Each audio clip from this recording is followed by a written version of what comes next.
right now. Okay, so hello and welcome everybody.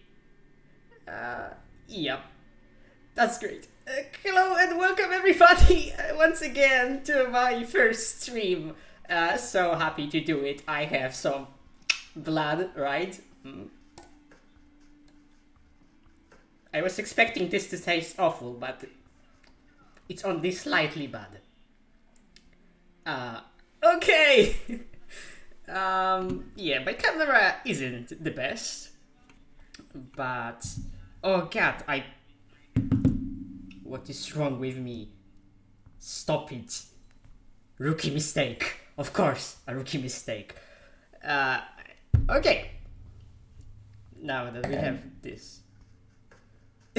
Thanks. Yes, very cute, I guess. Okay. Thanks. Okay, let's start the game. I basically just open it up to see if it would run on my computer, and I only saw like the first couple seconds. I don't know much about the game. I just know little bits of lore and a little bit of what I spoiled myself because I was researching for a game. And I accidentally know about, I think his name is Carter, yes. So yeah, I know about that because I read the wiki, but other than that, I am completely new to this. I have no idea what is going to happen or what this game is about. I just know kinda what type of a game it is. Okay, so let's maybe start a new game. And of course, like I mentioned already, this is going to be a Toreador playthrough because I don't know, I like this clan, and also, the camera has this nice, roses, and also I dress up nicely, although I maybe could have played Venture as well. But no, this is going to be a Toreador playthrough because I just wanted to try, and Toreadors are my favorite clan, for now at least. Okay.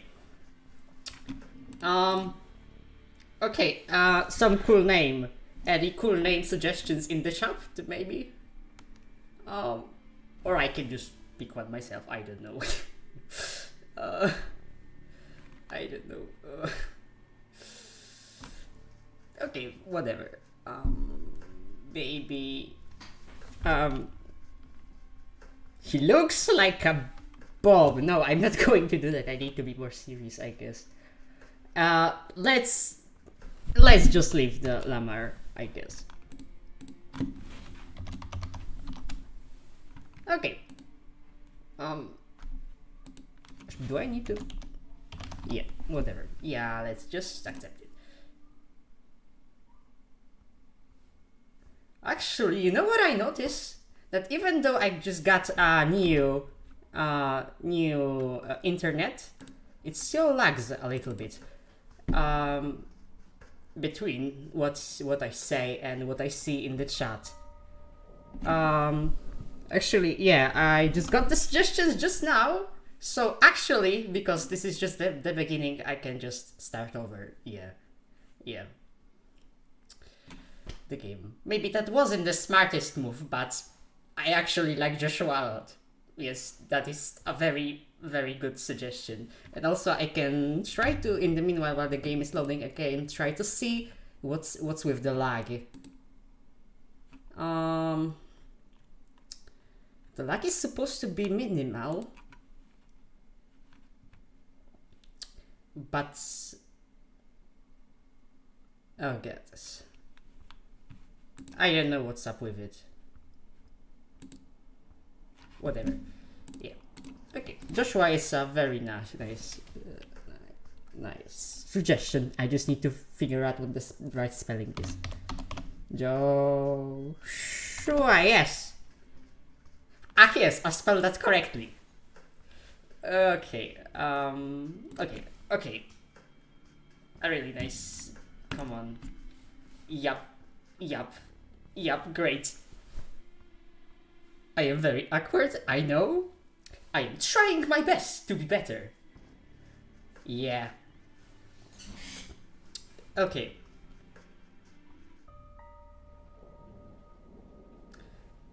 I should probably narrate. New York taught me a lot to believe in fate. Oh, yeah, taught me to believe in fate. That's why I always, you click here. Record. Had you asked me about fate back when I was human, I would have told you that it's just a superstitious bullshit. That we are all designers of our own destinies. Wow. That belief shattered when the richest woman in the United States, the actual richest one, not a face you could have seen in the papers, of course, sank her teeth deep into my neck. Ooh, nice. It happened in the very same place you're standing in right now. By the way, fate, you decide. ...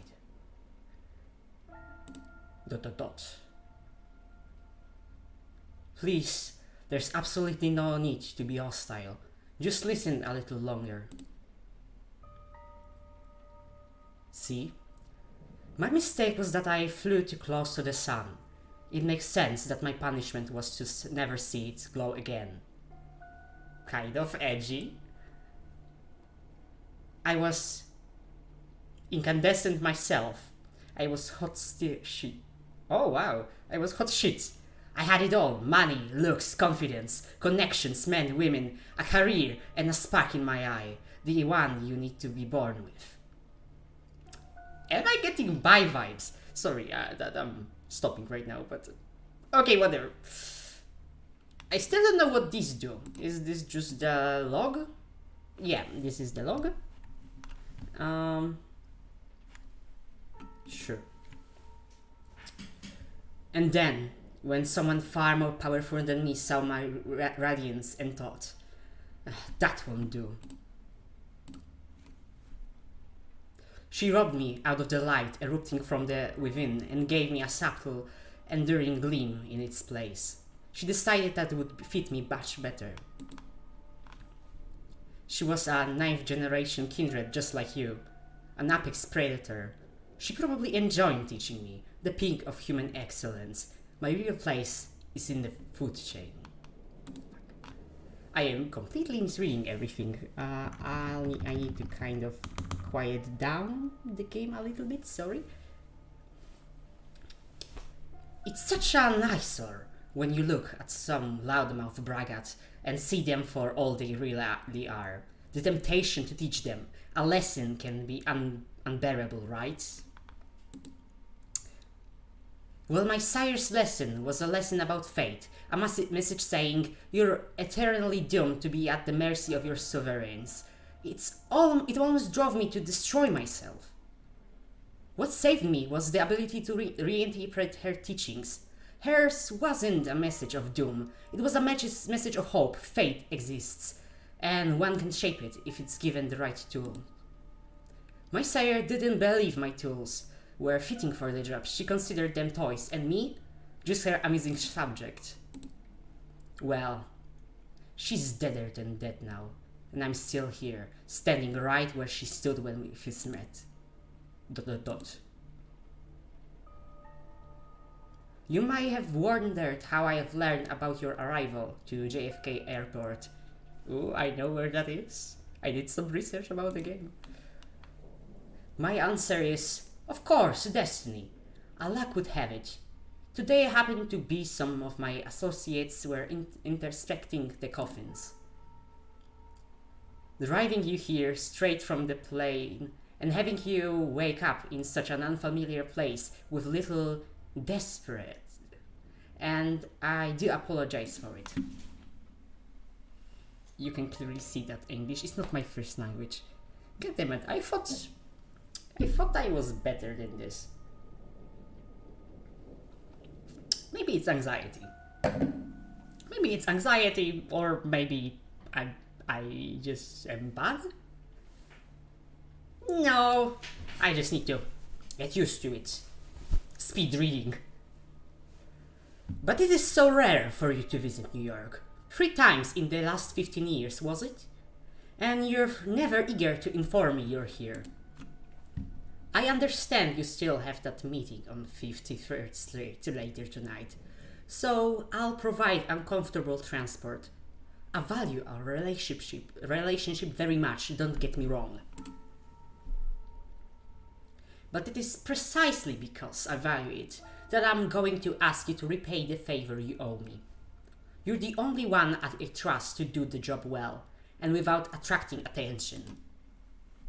You might think I'm crazy, asking you to breach the rules of our society like this. You might think it's impossible to get away with it unpunished. But this is New York. And I don't know about other cities, but in this one, fate really exists. And right now, it's smiling in your favor. This is how it begins. You stifle a yawn. It's been a slow evening. The little bit of red liquid left in your glass and the crumbs on the plate remind you of that, if nothing else. These art exhibitions at least came with some decent wine and legit catering. But okay, I just wanted to stop and say that the art is really cool. And also, yeah, I chose this game specifically because I wanted to do some research for New York, for the game I'm running, because I want to make everything accurate. And after everything, I'm probably going to have like a moment where I take notes and everything and rewatch my own live stream. And also hi to all my friends that actually came and supported me. This is very cool of you. Yes, I thank you very much. Okay, and I will try my best to be better from this point on, and also no stopping, right? And yeah, it's fun to talk about your work on display, even if you end up discussing it with pretty much the same people at each such occasion. You're already met that one critic who keeps telling you, with self-assured authority, how you should pursue a different artistic avenue.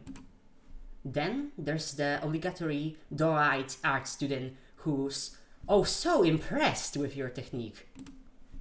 To be fair, you're not all that happy with your latest piece, but hey, it's not the worst thing you've seen tonight.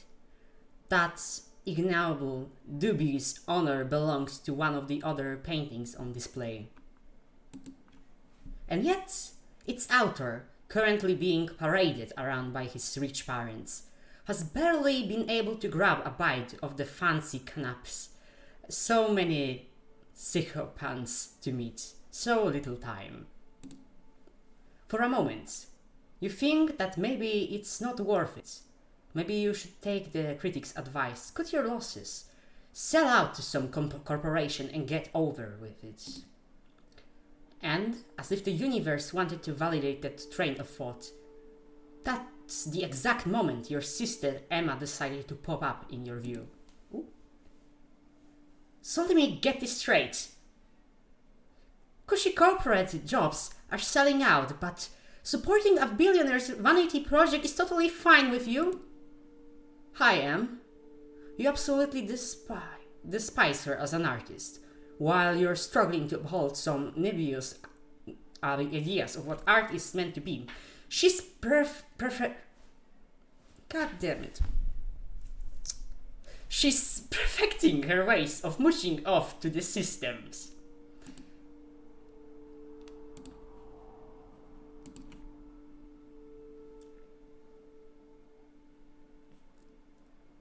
Shamelessly preying on little-known street art and niche internet memes. Oh, memes! She repackages them as bourgeois-friendly collages. So it's perhaps no wonder that the New York T has recently dubbed her a mind-blowing explorer of digital art's extreme possibilities. But in spite of all of that, you absolutely love her as a person, even as you welcome her by smacking the back of her head, a gesture meant to convey nothing but deep affection. I have a brother, I can confirm. No, but seriously, supporting young artists, my ass. I don't know what kind of money you got for this piece, but I doubt it was even a fraction of what it's going to be worth in tax benefits. The gallery owner actually said that if he had chosen his most valuable audience, it would be the IRS, and I'm pretty sure he was only half kidding. You mumble a non-answer and then segue into a different subject, trying to preemptively quell her repeated offers to get you a steady job. Of course, she proves as insistent as ever. You know, sometimes I just don't get you. On one hand, you wouldn't be caught dead taking money from the inevitable winner of the culture wars. On the other, if someone gave you the chance to collaborate on some dumbass Oscar beat flick sponsored by Larry Ellison's bailout fraud, you'd do that shit for free. She rolls her eyes and asks, You know what the only difference is between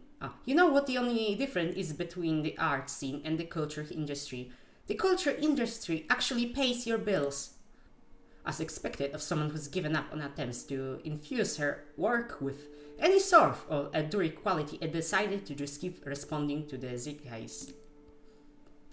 She claims to happily accept the fact that after she dies, both she and her work will end up in a landfill. When you respond that you prefer chasing a 1 in a million chance to immortalize yourself, she claims it reeks of an overinflated ego. But you've been down this road too many times before, and managed to accept she'll never understand what's truly important to you. Slowly but surely, you move on to more agreeable topics, your plans to finally get hammered together, or the most recent crop of garbage Netflix shows your friends have tricked you into trying out. Alright, gotta go. I got a date. She picks at a bunch of middle-aged men in expensive suits who have stopped pretending to care about the exhibition and are exchanging the words leisure jokes that you got their stale repertoire. Have fun with your friends, class traitor. She gives you a hug and heads for a nearby elevator. There goes the pleasant part of the evening. Still, you decide to delay the inevitable and catch a quick smoke break. Truth be told, people aren't exactly lining up to chat about your work anyway. As you leave your post, you start tapping your pockets in the search of a lighter. Instead, you find a $100 bill you're absolutely sure that wasn't there before. Jesus Christ, Em, you're the worst. And the best. You can feel your cheeks turn red, but you gratefully put the money in your wallet and move outside. When you reach the balcony, you look out at the New York City and light the second last cigarette left in your pack. Smoking is not good. Okay. You're alone. It's not silent. The metropolitan hum is ever present, even this high up. But it's a good deal more intimate than what's behind your back.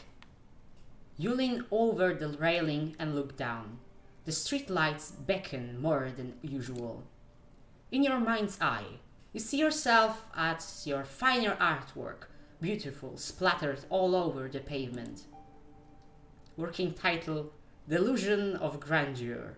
The author, a brilliant artistic soul crushed by unfeeling reality gone too soon. You chuckle and flick the cigarette into the air. Okay, a quick difference between the books at least, I read from Vampire the Masquerade and this game is, I don't know, at least some content warning? I don't know. So sorry to everyone because I didn't include that here, but like I said, I had no idea what the game is about. Okay, let's continue.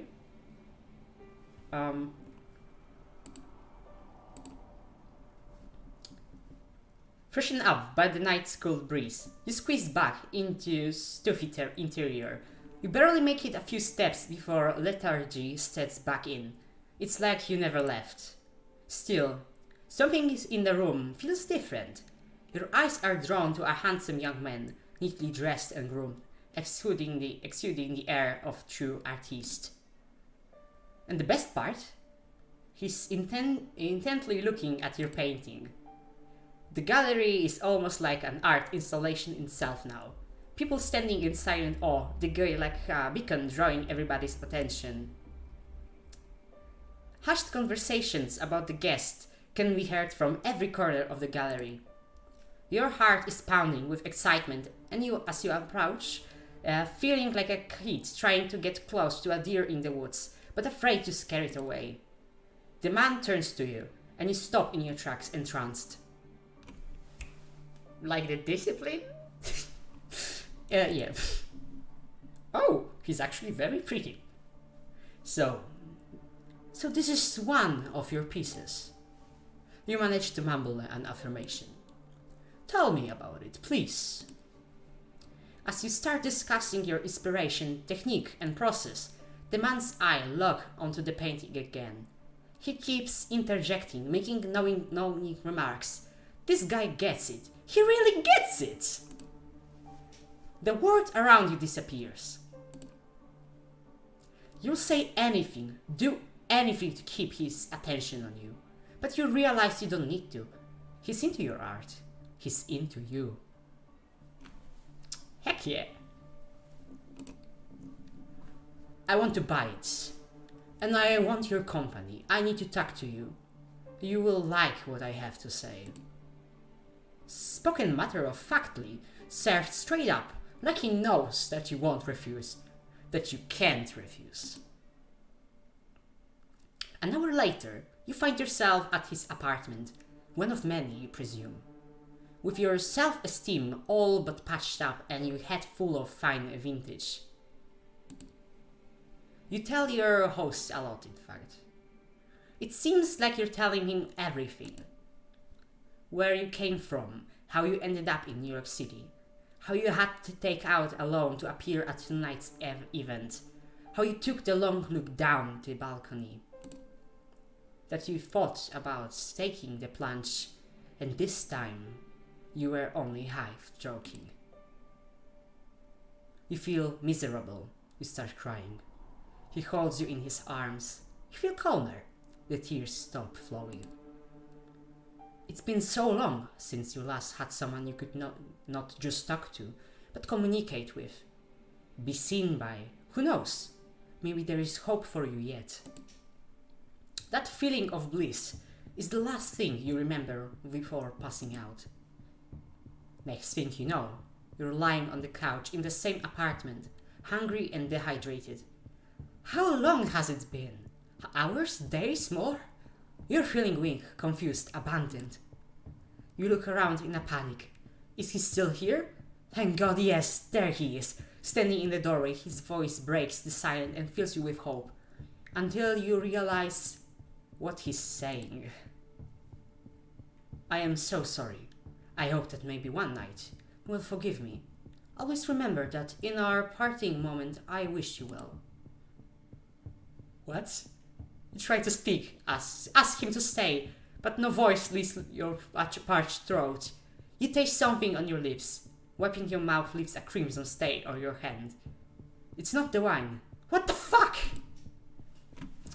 You've just got embraced, my mate. I changed my mind. The beetroot is very bad. I don't want to drink it anymore. So why do I constantly drink it? God damn it. I don't know, I really like this guy. The door of the apartment closes behind him. Alone, again. And of course he leaves me. Such a beautiful man. Man just going to leave me alone. It's true. We don't deserve his beauty. But maybe we do. He should have stayed. Then the pain hits. It's a headache, a lurching pain in your stomach, a burning in your arms and legs. It's all you can focus on. A panic takes you. You fall from the sofa and hit a wine glass. It flies off into a wall, shattering into bits. A mumble from the corner of the room indicates that you're not as alone as you thought.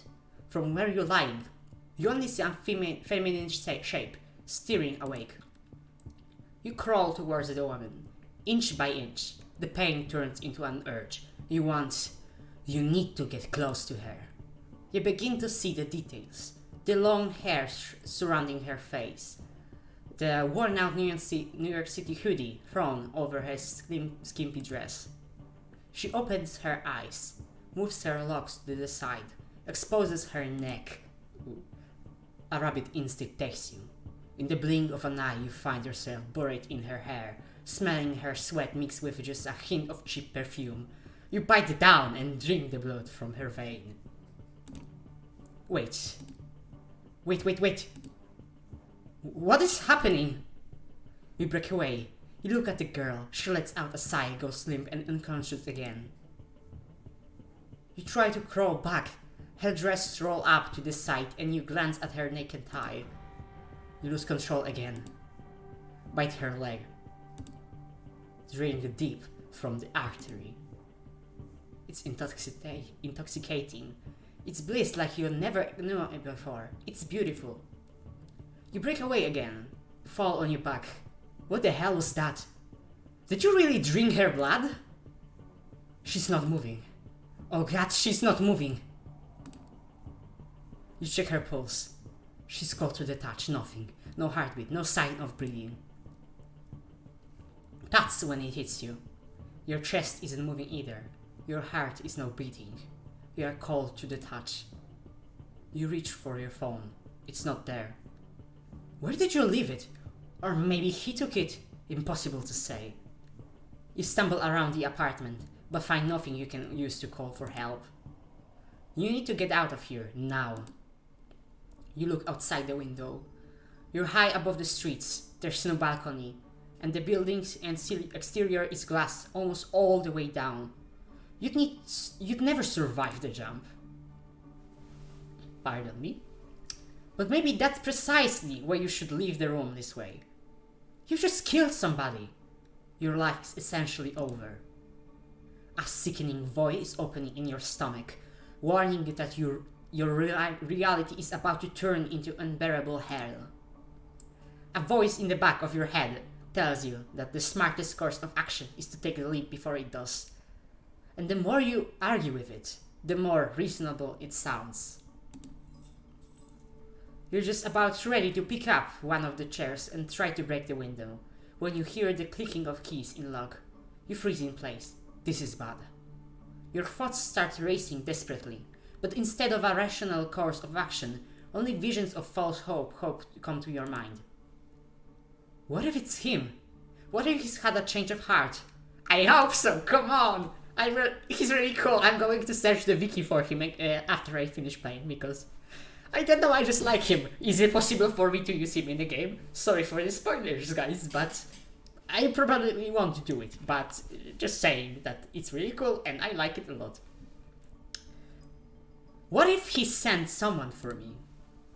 You almost feel your heart beat again with excitement as the door opens. Almost, but not quite. A man enters, but not the one you expected. Aww. He's tall, broad-shouldered, handsome, with dark skin. His suit is stylish and immaculate. You've never seen him in your life, but you immediately see past his sharp looks to see his sharper nature. He's a predator, and if you're not careful, you might become his prey. Good evening, I'm here to pick you up. I think I know who this is, which is great. Kind of. Yep. A deep, emotionless voice. Oh, a deep emotion. Okay, I can do that. I mean, can I go deeper than this? I will try. He turns his head to the lifeless body of the girl in New York City hoodie and raises an eyebrow. Woo, I get to choose. I will go with... What kind of playthrough should I go through? Let's try to be the most human as possible. Let's go with I killed her. I think I killed her. Yes, that does seem to be the case. He approaches the bed to examine the corpse from up close. Well, this is unfortunate, but preferable to going insane from hunger. Quite a nice gesture, actually, if troublesome. He briefly looks at you with something like pity in his eyes, then changes his expression to a perfectly blank one. Listen, you may perceive your current situation as something out of the ordinary, but I've met hundreds of lost sheep like you, and you see, they tended to fall into two categories. First, there were the smart ones, those who carefully obeyed my every word and didn't pull off any stupid stunts. They always got where they needed to go safe and sound. Then, there were the dumb ones. George? The punks who thought they could take me on. Oh, definitely not George. The wise guys who tried to contact somebody secretly and without permission. The troublemakers who tried to run off or make a scene. None of them got to their destination in one piece. In fact, a lot of them never reached their destination at all. The man tucks in a bored, professional tone, giving off an impression that he really has delivered the speech countless times by now. Okay, notes to take. So you see, despite being a smart person, I am a Mets fan. I love baseball, and it inspired me to come up with a three-strike system to determine if someone is dumb. If you get on my nerves 1 or 2 times, well, I understand. Not all of us perform well in stressful circumstances. But if you do it 3 times, understand that there will be no excuse, no forgiveness, no mercy. His presence changes ever so slightly. Say, I understand, sir, now. You feel an overwhelming, barely resistible urge to fulfill his demand.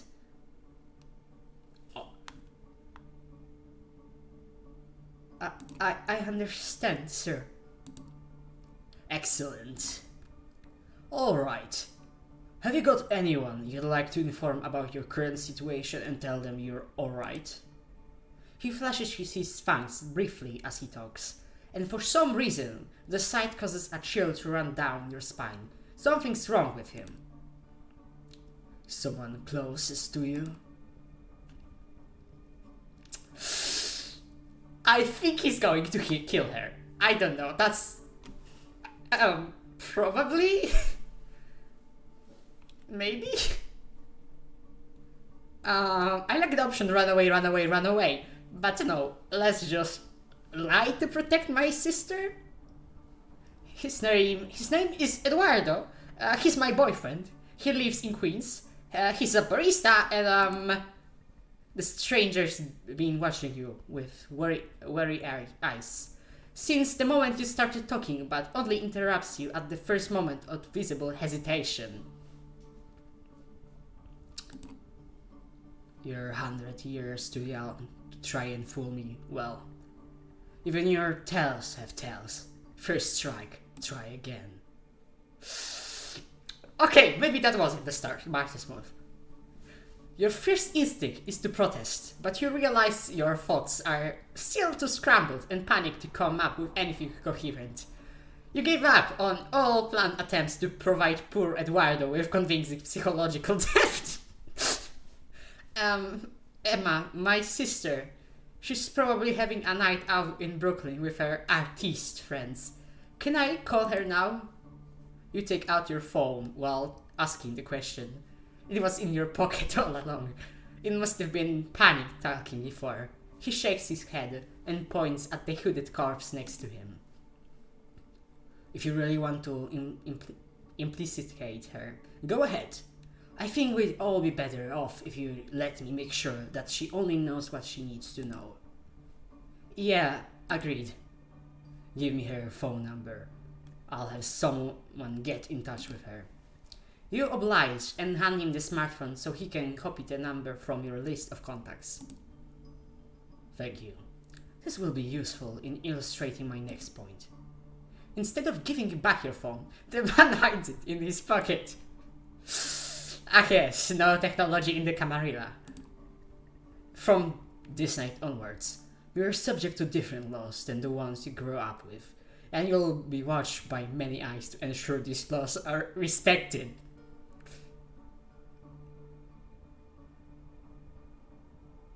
Yeah.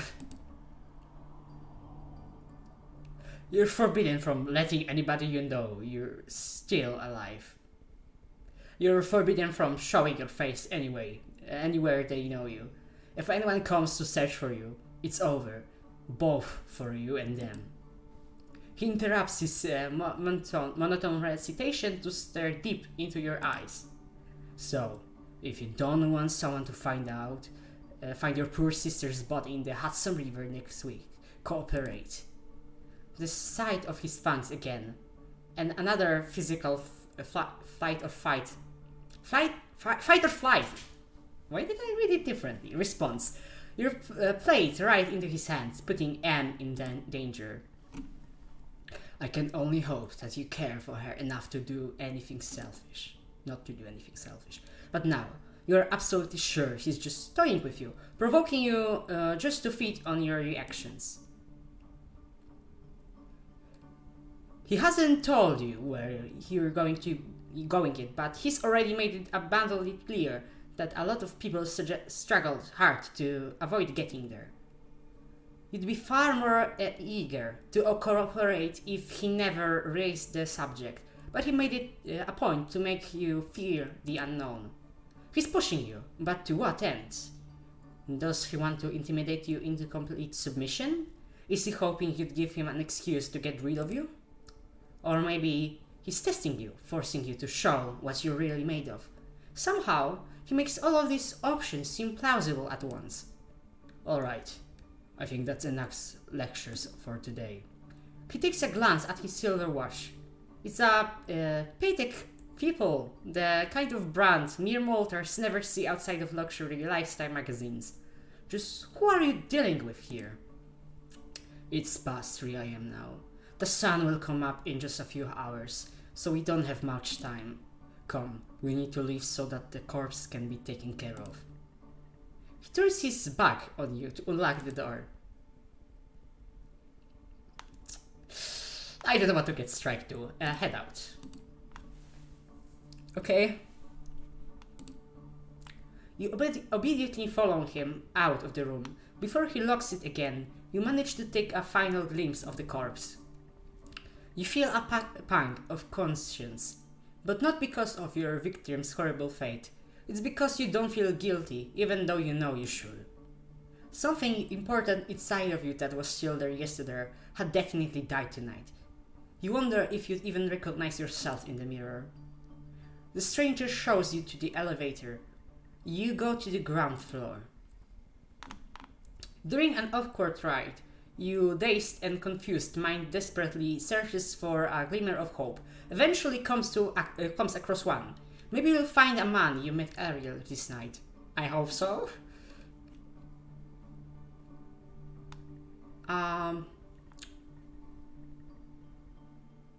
Okay, what happened to the man? Do you know what happened to the man who brought me here? That's what I'd like to know. As of yet, he's unidentified. They have left no trace, and it's obvious they are not planning to come back for you. Aww. If, and that's a big if, you ever see them again, it will be tomorrow, and probably for the last time.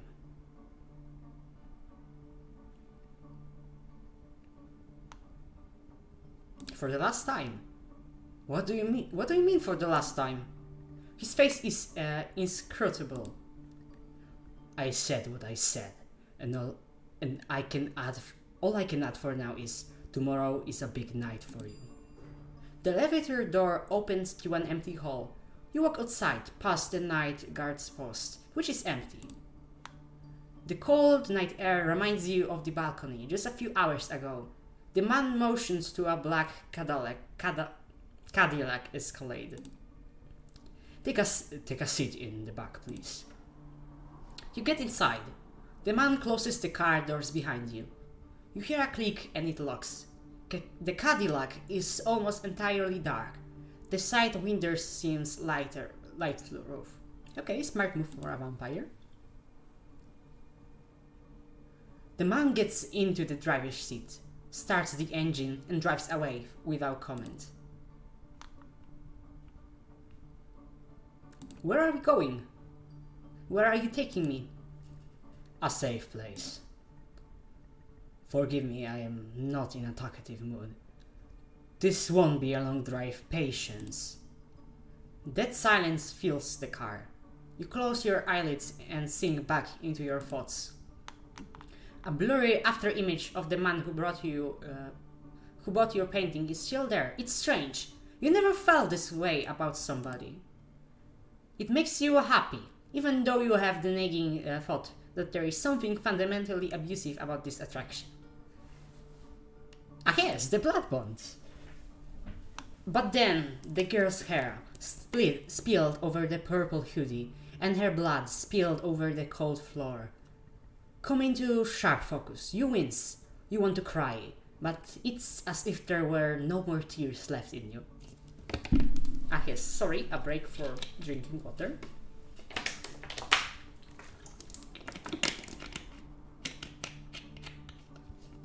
Okay. After what feels like an eternity, the car comes to a stop. You get out in an underground parking lot. It's an ugly concrete grey thing, empty. But for the car you came in, it looks like there's a room beyond a metal door in the wall. Guess you'll live to see another night. Follow me. He opens the metal door and lets you inside. Oh god. Here we are.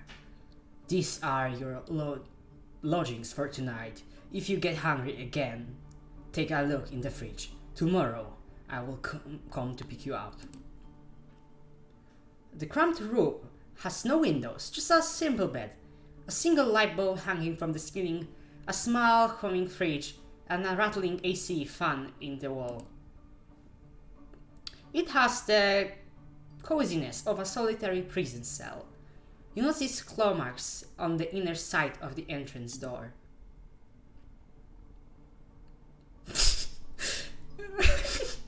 Mercy, please. You gotta have some mercy, man. Come on, let me go. Mercy. Mercy, no. Too late for that. Listen, normally I'd lose my nerve right now about now, and things would get nasty. But I get it. You're scared. You don't understand what happened. Trust me, you will learn more tomorrow. But now I need to rest, and you need to rest. Okay. He gestures inside the room. Finding no more willpower to resist, you step inside. The stranger nods contently. Good night. He locks the door behind you. It looks very secure and sturdy. You open the fridge. There's a single plastic bag there, filled with red liquid. Unlabeled. Tomato soup? You feel sick to your stomach. Best leave it for now. You lie down on the bed. It's a simple mattress on a metal frame, kind of grimy and damp. Seeing it makes you grimace, but you're just too tired not to lie down. Your entire body hurts, a dull feeling that makes you feel heavy. You feel vulnerable, and lonely. Usually, when that happens, you turn your attention to a painting, just to not think about that alternative. Your family upbringing left you with no skills but artistic talent. Creating art used to be something of an unpleasant duty. Somewhere along the line, you thought it became the only weapon you had fought with existential despair. Some of your best work was created in a year of importantly crying in bed. I mean, relatable.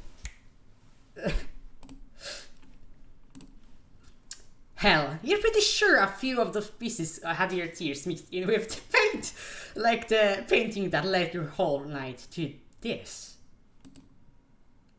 You look back at your life, and it starts looking like a downward spiral. You're so tired. Your entire body tenses up, and before you know it, you drift away into oblivion. You wake up. That in itself is a surprise. You barely remember when you drifted off. It didn't feel quite like a sleep, more like plummeting into an endless void. You imagine that's how death feels like. The room is unchanged. The lamp is still on. The AC is still rattling. The refrigerator is still humming. You take a look at your watch. It's almost 9 p.m. You slept for 17 hours straight. Maybe you died. Your breath is gone and you feel not thumping in your chest. Does that qualify as dead if you're still conscious? You're not sure about that. But you are certain about one thing. You're hungry. It's not your stomach rumbling though. It's a need that starts somewhere in your abdomen and spreads to your chest, throat and back of the head. You open their fridge. The bag is still there. You take a closer look at it. If it's soup, then its color and texture are off. You pull the cork out, take a whiff. You recognize the smell immediately. Holy shit. There's no mistaking it. It's bag's blood. The smell is faint and you remember some situation in the past where you found it nauseating, but now it's almost, no, not almost. It is enticing. Drink the blood? It feels wrong, but right now there's barely anything in your life that doesn't. To hell with it. You pour a bit of the liquid into your mouth. It tastes bland. Reminds you of cheap supermarket juice. Just enough flavor to register at what it claims to be on the box, but nothing like the real thing. Nothing like what you had the last time. You swallow it. Somehow you don't feel sick. In a weird messed up way, you can't help but think it feels nourishing. But take a few more sips, and then just another one, suck on the back a little more. Eventually, you find that you've emptied it entirely. You look at the info pressed into the side of the bag. 450 milliliters of it. Even with its blandness, you still feel like having more. You realize your body longs for that intoxication high you felt when... An image of that corpse crosses your mind, causing you to wince. What have you become? You try to piece your thoughts together, make sense of it all, when you hear the lock click and see the door open. Standing there is the well-dressed stranger you met yesterday. Immaculate suit again, the predatory look like a hawk on a hunt, but somehow more relaxed tonight, so like a tamed hawk maybe. Good evening, slept well? He notices the discarded empty bag. I see you had a bit of a snack.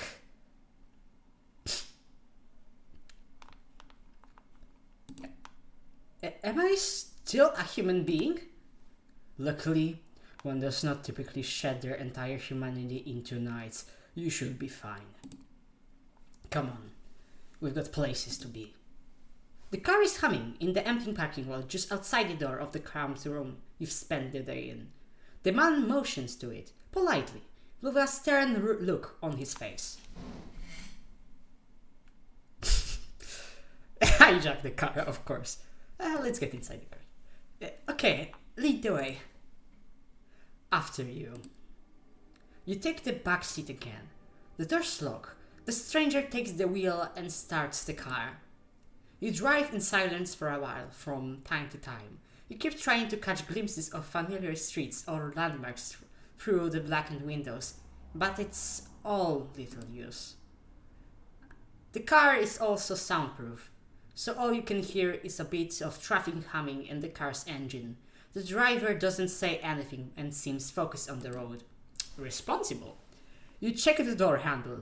Yeah, the door is locked, alright. The piece of dark glass separating you and the front of the car looks sturdy too. There's nothing left to do but wait. You didn't have time to think about it before, but you realize now that you're hungry? No, not exactly. It's not a rumbling stomach that grabs your attention. It's a need that starts somewhere in your abdomen and spreads to your chest, throat, and back of the head. You try to extract some information out of the man behind the wheel, but you realize you'd prefer to bask in the afterglow of your last meal. You wouldn't have expected it, but you spend the rest of the trip lost in your thoughts. A lot of them concern blood. Nice. It takes you another 20 or so minutes to go to your destination. As the door opens, you try to get your bearings. You're still in New York. That much is certain. Queens, maybe. Wait, you know exactly where you are. The nice-looking two-story building has a logo you immediately recognize. The Art Hall, an avant-garde gallery, used to hold that collection of bagged viscera and body parts by... You can't quite remember the guy's name. He's Brazilian, you think. Fabio something or other. After me. No cinematograms, please. You've never been inside, not quite your style. The place has quite the cult following. You keep racking your brain for more facts, hoping they'll help you with whatever you got into. Two large men in suits flank the door to the gallery on both sides, and they give your companion a nod as you approach, prompted by the stranger who guides you walk inside. The gallery is full, which is unusual at this hour, to say the least. About 24 of faces still fill the showroom, and a number of waiters navigate the gathering, serving drinks. All of them are beneath the guests' attention. Okay. The visitors are well dressed for the most part, but it's unclear what they have gathered here for. Nobody seems to be particularly interested in an art pieces on the walls, and the atmosphere is polite, unnaturally so. I just wanted to say I said no railroading, but I feel like it's so cool to play this game. Oh my god. Like, actually experiencing the world this way, the world of Vagueness this way is very cool. I really like it. Okay. So we're in an Elysium. Many guests turn to look at you, and the stranger who brought you here. Their glances are varied. You see open contempt on few faces and animated interest on others. Most of the eyes in the room calmly observe you, as if wishing to appraise your worth.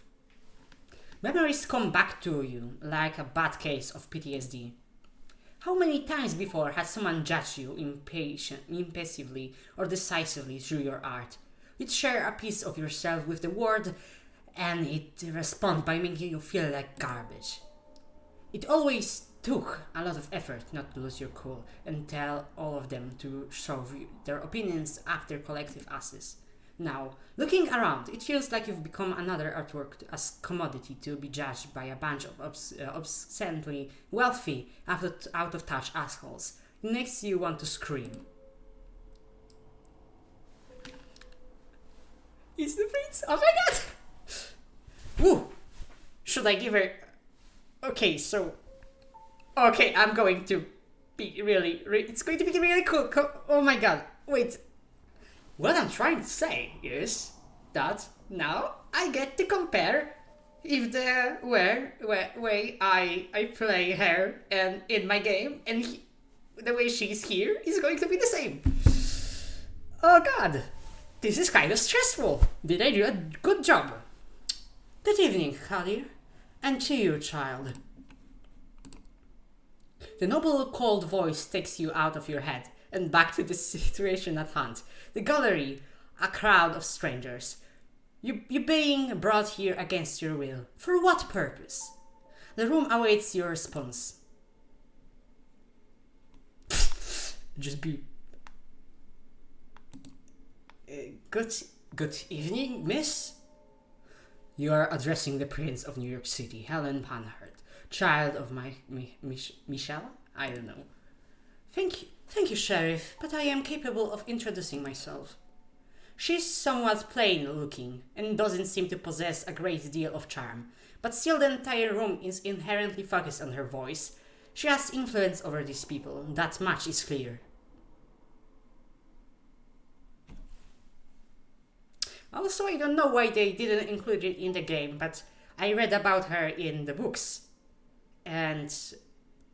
or maybe I shouldn't mention it, but I thought it's an interesting aspect of her that she has some body issues body image issues. I don't know. I thought that maybe that could be good representation. Oh, and also Michaela. Okay, it's pronounced Michaela.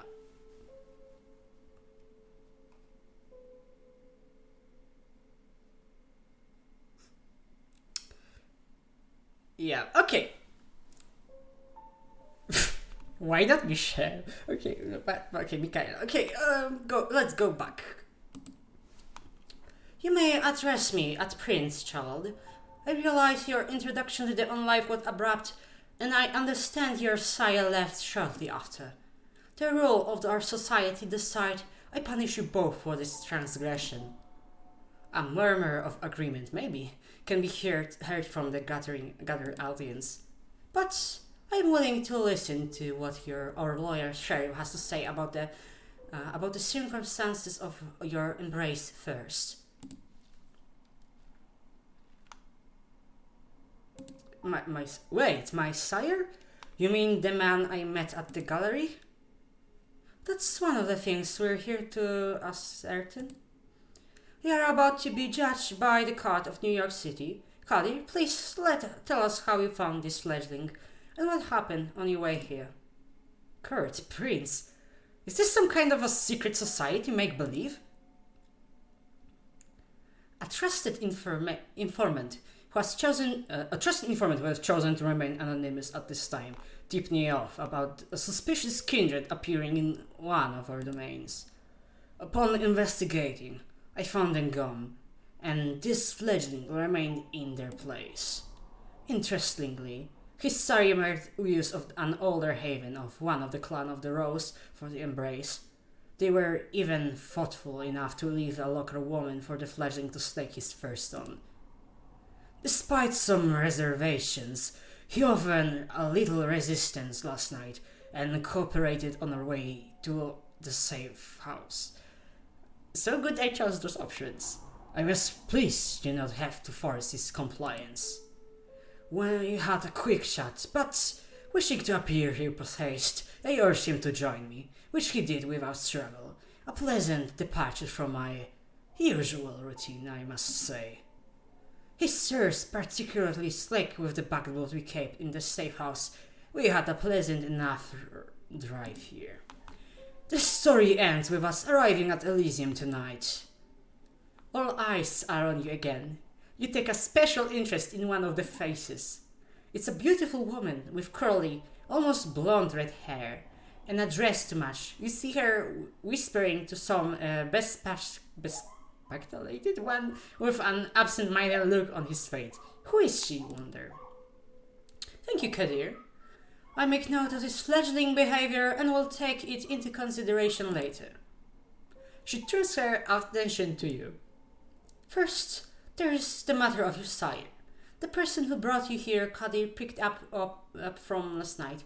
Who were they? A beautiful man. He was beautiful, charismatic, charming, dark hair, a sort of artistic mess, had an accent I couldn't recognize.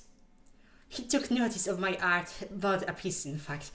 I want to meet him again. The last sentence came out almost involuntarily. We immediately feel ashamed. You sound like a sad puppy whimpering after the masters. Yes, you do want to meet that man again. It's an urge deeper than you've ever felt, maybe even love. No, that's idiotic. He never even introduced himself to you.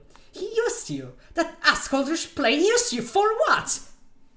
Well, Kadir, does that sound familiar? No, it does not. Or at least not familiar enough. I will continue the search after we've done here.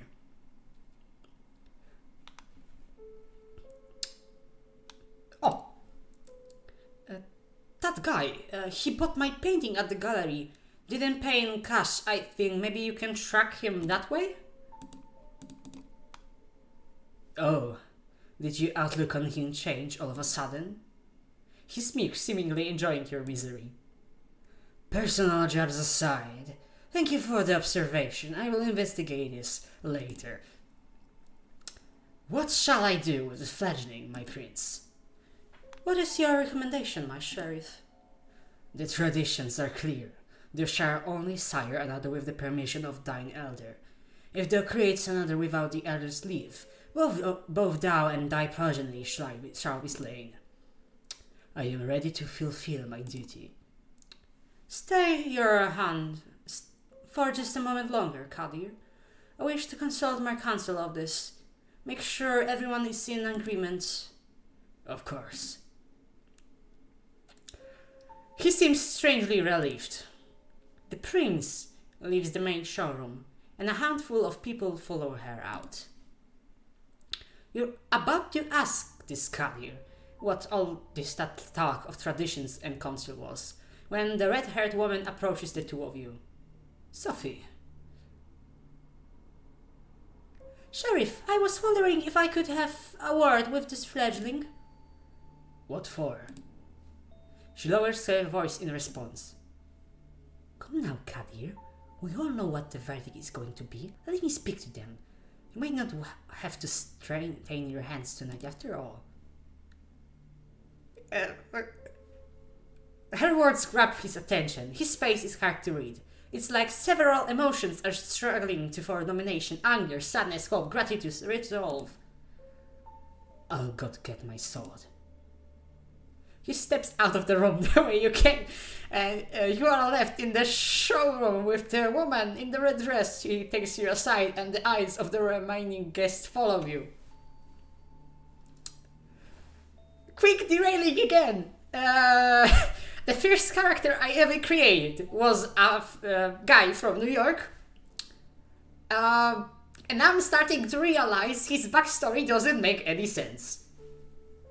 Shout out to Alex, you know what I'm talking about. He kind of was similar to this. Also embrace without permission, and if New York's policy on embracing without permission is always chop chop head, then I guess that doesn't make any sense.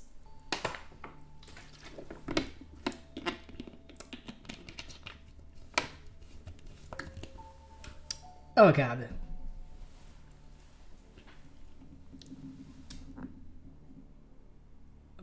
He steps outside of the room the way you came, and you are left in the showroom with the woman in the red dress. She takes you aside, and the eyes of the remaining guests follow you. Well done, fledgling. You are in quite the pickle. It seems like you two have history. It sounded like you knew exactly what to say to him. I could swear you two have a history. Aren't you a perceptive one? If only I could direct your focus elsewhere. What I wanted to tell you demands your full attention. Last night you became a vampire. Wait, what? Oh yes, I'm well aware of how ridiculous that sounds. It's the reason why we have these nicer words for it: kindred. Being embraced, having a sire, the fact remains. The beings called vampires? You're looking at them, they are us. You glance around. Some of the guests are still occasionally looking at you, commenting on you in hushed tones. Many of the patrons are pale, really pale. Most hold glasses of wine. No, not wine. That's not the right thickness. Of course it's not wine, it's beetroot juice. I will not drink it again. Not the right color either. You're trying to come up with something sensible to say, but you draw a blank. It makes a morbid kind of sense. You drank blood last night. There's no denying it. And your breathing has not returned. Your heart remains still. A vampire. Two voices in your head start battling for supremacy. One of them slowly begins to put everything that happened since yesterday together, coming to a conclusion that no matter how insane it might seem, nothing but what she's saying makes sense. The other voice just keeps saying, what the fuck, on repeat. You're surprised. This is often how it plays out by design. Kadir deliberately keeping you in the dark and all. If we do nothing, you will be cut down, as sure as day follows night. But I'm here to offer you a chance, a way out, under one condition.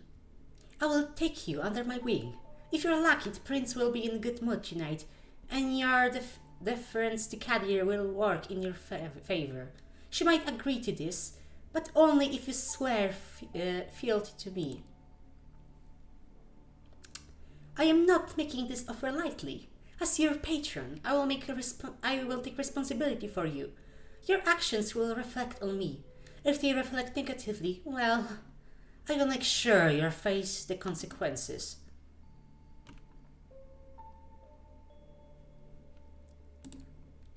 Suppose I say yes. What happens then? You survive, hopefully, or not, depending on the prince's whim. I'm giving you a chance, not a guarantee. But if you take me as your patron, I will be your guide in this new reality, and you will assist me like a child would a sire. Steps and harsh voices can be heard from the side room. It seems the prince and her council are returning to the showroom. Kadir appears from downstairs as well and starts walking towards you. When you hear the verdict, ask to be spared. I will intervene. Remember my condition. She flashes a heartwarming smile towards Kadir, who does not smile back. The sheriff's immaculate suit is now completed by a curved, oriental-looking metallic scabbard fastened with a colorful sash around his waist. It would look vaguely ridiculous if it wasn't surprisingly intimidating first and foremost. Kadir takes his place next to you and observes as the prince takes center stage again. Loyal kindred of the New York City Camarilla gathered here tonight. I have made my decision regarding this fledgling. She briefly addresses you. I want you to know that this was not an easy decision to make. For your part, you have not done anything to earn our ire. I do feel a genuine sorrow for what must be done. We are all keenly aware that these nights we need to close our ranks and trust the wisdom of our elders and their traditions more than ever before. There is no place for tolerating dissent when our very existence is under constant threat, although I acknowledge some of my council's divergent opinions on this. She takes a look specifically at one of the people who left the room before, a rather plainly dressed, shy-looking man whose skin has somewhat healthier tone. He bows his head in deference. Okay. I hold the final authority over this fledgling fleet, and I declare that while their embrace might be the sire's responsibility, in their absence it is progeny that must be punished. The sentence is final death, to be resolved presently, Kadir. You hear a scraping sound and see that the sheriff has unsheathed the curved sword. It is a beautifully detailed blade, which you expect must be worth a small fortune. Its apparent shapes make you freeze up. 2 outs, bottom of the 9. His quiet mumble is audible to nobody but you. As his eyes meet yours, you notice just a hint of sadness is in his countenance, one that quickly vanishes to give way to grim determination. And here's out to bat. You will not get another chance to speak up. Remain silent! Yes, let's remain silent. Ask him. You make your choice. I don't want to die, spare me, please! Prince, I may ask you to stay the sheriff's hand for a while longer? Kadir looks at the prince, awaiting a response. The sword is still hanging above you, threatening to fall at the moment's notice. Is there something you'd like to say, Miss Langley? Yes, if I may. At first, the prince looks somewhat annoyed at the distraction, but she stays quiet for a while, measuring the mood in the room. The bored elites suddenly look at you with aroused interest, some of them dismayed at not seeing the bloodshed, but all intrigued by the unexpected twist. The prince nods. Well, let's hear it. Sophie takes a few steps forwards. All eyes are on her now, but Kadir's heavy head on your shoulder makes it clear you won't take advantage of the distraction. My prince, while the traditions are clear, I believe that the proper context should be observed in addition to the letter of our laws. This fledgling is a burden, but with a proper guidance, they could become an asset to our domain. Am I to understand you are volunteering to take this sireless child under your protection? Yes, I happen to think they might hold a potential that could be unfortunate to waste.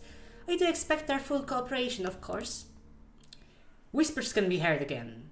An incredulous voice or two, ahashed, just behind the fucker, comes expressed exclamations of surprise. Silence! I ask all of you to make a note of this moment. I might be persuaded to bind one tradition in this child's favor, but another will have to be enforced even more firmly in its stead. Until their progeny shall be released, thou shalt commend them in all things. Their sins are fine to endure, and you are certain that that's a responsibility you wish to shoulder, Miss Langley. I am willing to guide this legend and add a valuable ally to our sect in time of need, yes, but I would like to receive the right of destruction over them if it pleases you. I am worth keeping alive, Prince. Give me a chance to prove myself. That remains to be seen. I do take notice of your tenacity. See that it doesn't become your burden. I shall grant what you ask. Let it be known Safi Langley of the Clan of the Rose will become this fledgling patron. They shall be considered this like sire and child. Miss Langley will take full responsibility for them, and I grant her the right of destruction if she sees fit to use it. Let my intentions be clear, however. I am to turn a blind eye to one of our most important traditions on this occasion. I expect it to be beneficial to the Camarilla, substantially so. I hope you find this very satisfactory, Miss Langley. Of course, Prince, thank you. Very well. She turns to you. What is your name, child? Joshua, Prince. She nods. Welcome to the Camarilla, Joshua. Now, this evening provided to be even more eventful than I anticipated, but with the fledgling's fate decided, I believe our meeting here can conclude. Thank you all for appearing on such short notice. Give my regards to those who couldn't make it. Kadir, a moment of your time before I'll let you return to your duties? Of course, Prince. He shoots you a side glance that doesn't leave much space for interpretation. You will be watched. You will be judged. And if it need be, you will be punished. The two of them leave the gallery. Well, Joshua, I think we both already managed to significantly improve each other's evenings. But let's keep the ball rolling, shall we? I think we should have a toast to a new fruitful partnership. She raises her hand at one the well-dressed consigliers who have now reappeared in the showroom to refill the guests' glasses. The conventionally handsome man approaches with a carafe of red liquid.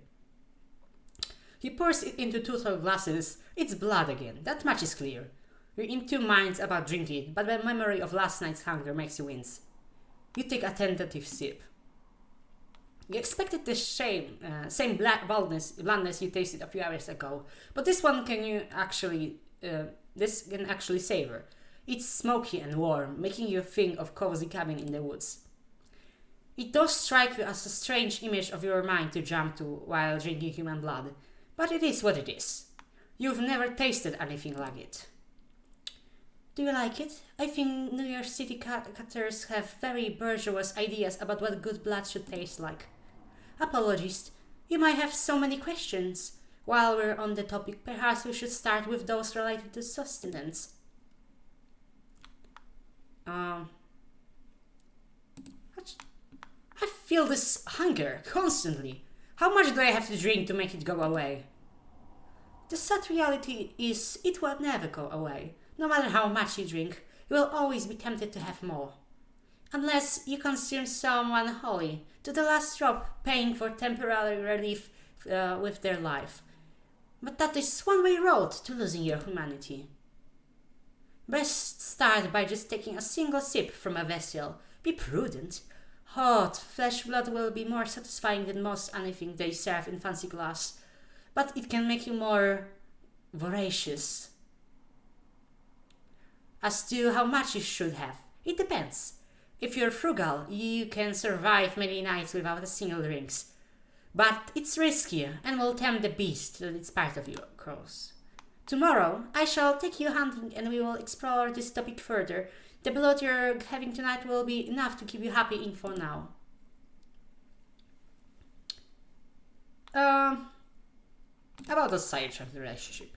The prince mentioned something about you and me being like sire and child. What does that mean? Helen, I mean, Prince Panhard spared you on the condition that I take responsibility for you. Normally a sire and child are close. One begets the other after all. Our relationship might not be exactly that of a sire and a child, but it is treated as such by our laws. That we do not share blood doesn't matter. You must therefore defer to me in all things. I don't wish to use the right of distraction that the prince granted me, so I will appreciate it if you don't give me a reason to. I promised I'd guide you, and I meant it. Treat me as you mentor and superior, and I will treat you as my loyal retainer and understudy. With me, you can go far without me. You will be lost to the unfeeling night. We can have that. Those of us unaccounted for can easily become a danger to the masquerade. That's the main reason why with your Siragon, the prince wanted you out of the picture too.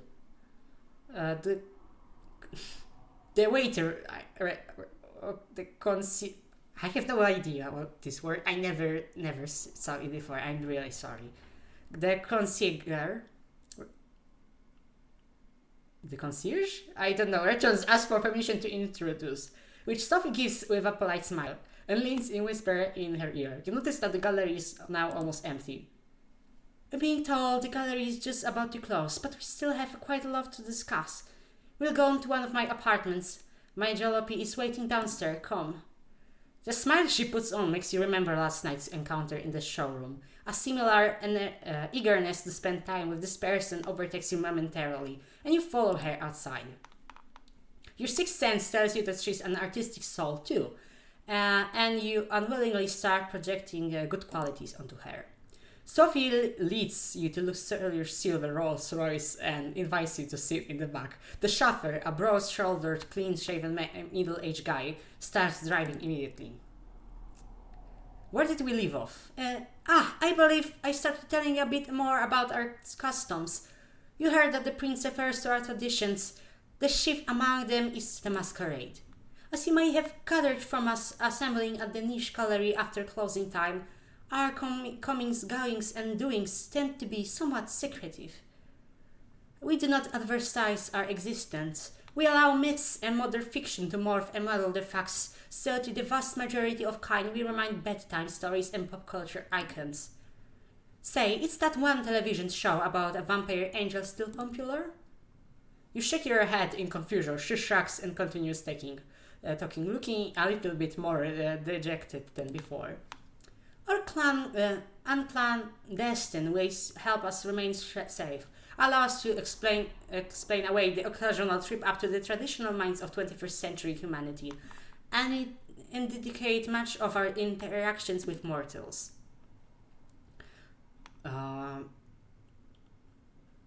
Okay.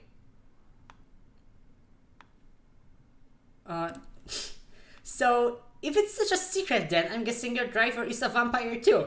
No, he's a ghoul probably. Our dear Gregory here. No, not a vampire. Although he is a lawyer's servant and as such trusted to not spill our secret left and right, you will realize with time that such help is welcome. Gregory watches over me during the hours, sunburns or kind. That's why we take out the rest when it rises. It's more akin to being dead than sleep, as I'm sure you've already experienced. But not everything you've heard about vampires is true.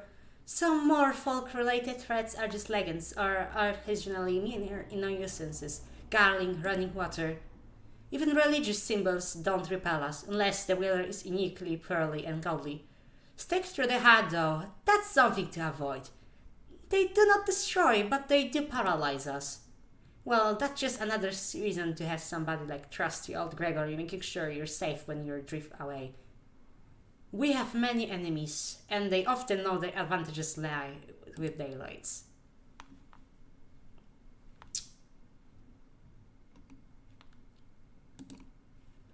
You mentioned enemies. I guess that makes it necessary to watch each other's backs. Can you count on other vampires for that? Probably not. She surprises you by letting out a soft chuckle before answering. No. Yes. A little sex supplies social interactions aplenty, but it doesn't really encourage counting on someone. Support given in exchange for favor, yes, that's more like it. Long-term solidarity does occur in the Camarilla, but we are a very politicized organization by necessity. The loyalty to your sire, to your prince, and to the sect. When you're in Elysium, like we were tonight, the sect can appear to be a monolith, but the reality is more complex. Outside of official gatherings, shady deals and quid pro quo mentality reigns supreme. She seems to be lost in thought and falls silent for a while, leaving you to ponder all of the things you learned tonight. It still feels absolutely unreal, but as piece after piece of knowledge falls into your place, the image becomes almost like an entirely logical jigsaw puzzle. Whatever you wouldn't believe on your own, you've witnessed. Oh god. Oh god.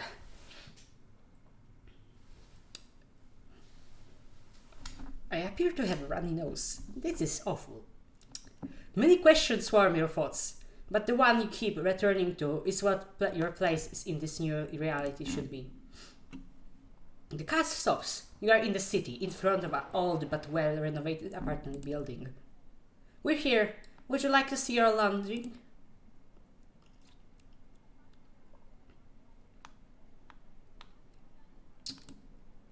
I get my own apartment? That's neat! Consider this the first of many gifts that I am able to grant in exchange for loyalty. Come upstairs. She leads you through a small hall with a nightly guard who greets Miss Langley with a good evening, and you take the stairs up to the second floor. Sophie opens the door to the room 209. Inside are the amenities you could experience for a modern apartment, and some of you wouldn't have deemed necessary just the previous night, including thick blinds of the windows. The back room has a comfortable looking bed and a fixed steel door with several steady looking locks, but no windows. Well, how do you like it? What can I choose on that? This is great, thank you. I'm glad. Make yourself at home. Tomorrow I will take you hunting and discuss the blood in more detail. I'll let you get comfortable. The keys are by the television set, and I will come pick you up tomorrow night. Use the back room for rest. You can lock the doors just in case. It stinks a bit when she leaves. It's like the room suddenly became a few shades dimmer. You inspect the kitchen, hoping to find something to drink. Nothing. No regular food either. Feels strange that Kadir could be a more thoughtful host than your new sire, even only if that respect. You briefly wonder if the sheriff might have a hidden side. With nothing left to do, you lie on the couch with the TV playing in the background for company. Columbo reverence, Kojak reverence. President of the United States got himself into serious trouble again.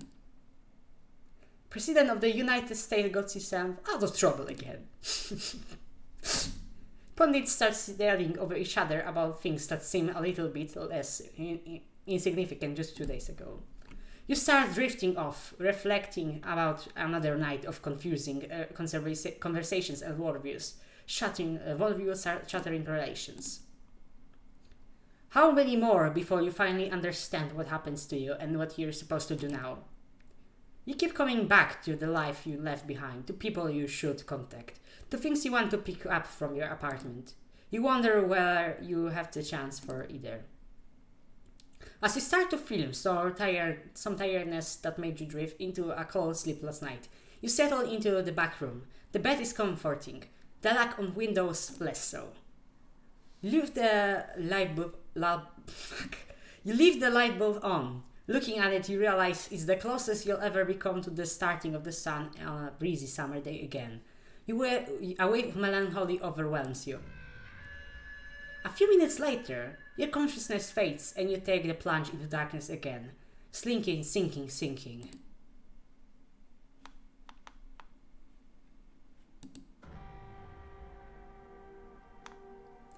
Hunger is at the heart of vampire's existence. To ignore it is to tempt the beast, to take over its desire to feed. To overindulge in feeding may threaten the masquerade while sustaining what humanity you have left. In coteries of New York, having a high hunger is indicated by a progressively thickened bloody frame around the scream, like the one you see now. Okay, that's cool. As your hunger grows, so does this indicator, so your hunger may increase where you call upon your vampiric powers or where you need to mend your wounds after a fight. When your hunger reaches the maximum level, you will receive a warning after you complete a piece of the story. Ignore it at your own peril. Okay, some choices might only become visible if your hunger is high enough. Similarly, if the hunger might block off some choices, as you will be able to see after pressing continue. Ooh, block of option, continue. To decrease your hunger, you will need to feed. Whenever you see a feeding opportunity, you can take the risk to hunt and slake your hunger. Okay. You will need to keep the hunger at bay if you are to uphold the masquerade and survive the nights that awaits you.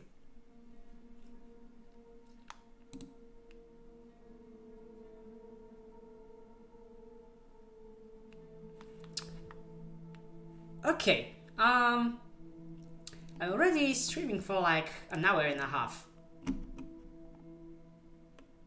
I don't know. Should I keep going or is it a good place to stop? I'm not entirely sure.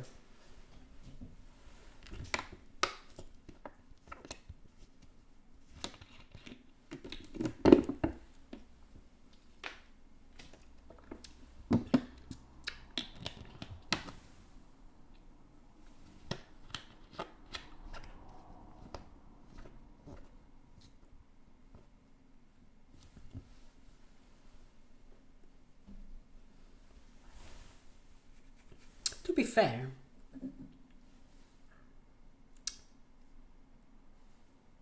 I don't know, and I still have to figure out what to do with the beetroot juice, because I'm not going to eat it. Maybe my parents will like it, I don't know, I don't want to throw it out.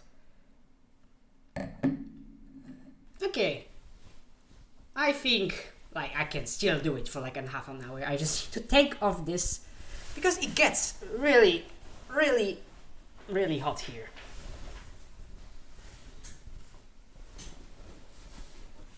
There. Nice.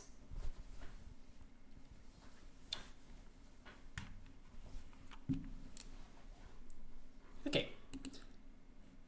You open your eyes. The bed isn't warm. The room is filled with artificial lighting from the ceiling. The Solia metal drawer is closed. Normally you'd stretch for a bit, or on some mornings you'd probably throw the quilt over yourself and snooze for a moment longer. But that was before. The way you woke up now, you are fully conscious. No grogginess, nothing weighing you down, just the nagging need in the back of your head. Hunger, not as severe as last time, but unmistakably there.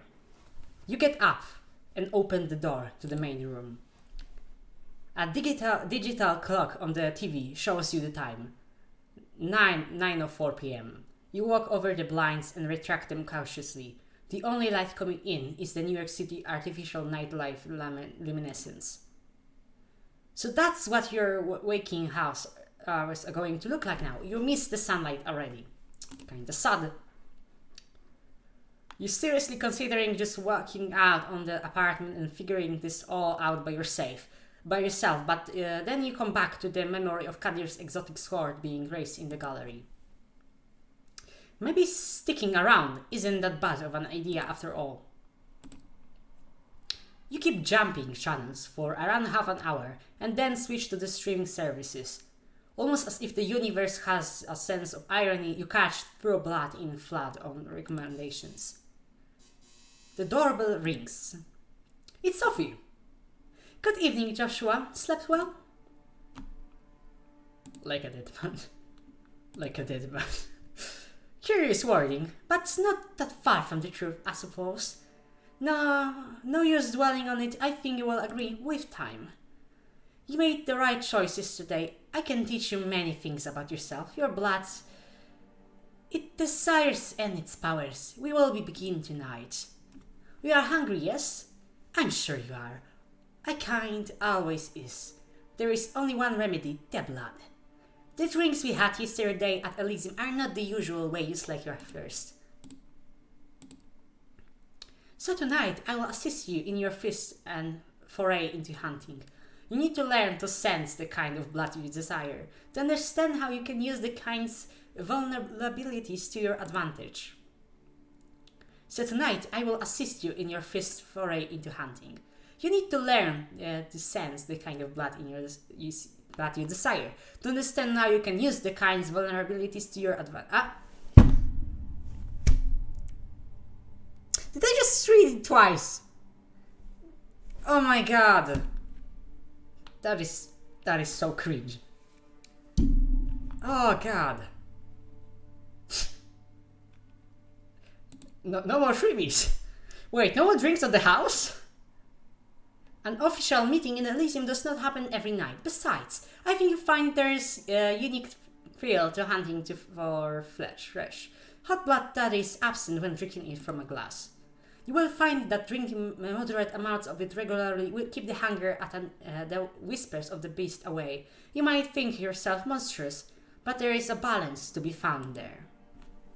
The kiss gives the kind pleasure. You might remember this from your own embrace. Some can even become addicted to the sensation, but if you do it right, they tend to misremember your feelings. After all, vampires do not exist. They are myths, fairy tales, and pop culture mainstays, correct? She gives you a sly, knowing smile. That is why the masquerade is so important, and even more crucial when you feed.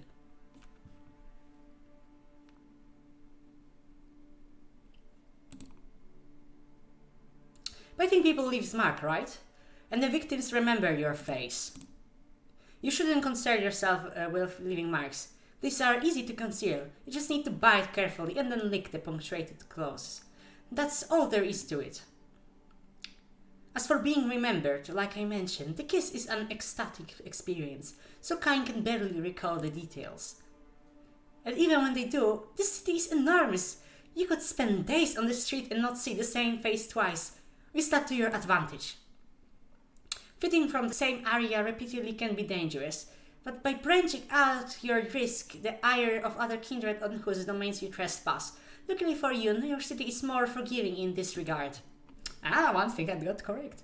New York is somewhat of a unique position. Many of its neighborhoods remain contested or unclaimed. The reason for this is a lesson for another time, but keeping the following in mind. Take opportunities to feed when they present themselves. These upcoming nights. As long as you hunt cautiously and respect the masquerade at all times, you should be fine. DeWitt, I want you to join me for a trip tonight. Come downstairs. Gregory is waiting for us. The busy streets fill the air with traffic noise, pedestrian chatter, and a mix of smells that disorient you momentarily. The warm bodies contain what you want, what you need. You catch yourself. Did you really just think of these people as mere saucers of blood? It takes a nudge from Sophie to break your train of thought. Her driver opens the door for her, and there tips your hat to you, gesturing to the back of the car. The car casually joins summer-themed New York traffic. It's still busy in a way only one of the biggest cities in the world can be, but compared to the daytime community, it's a pleasant drive. You barely have the time to gather your thoughts and formulate new questions before the car comes to a stop.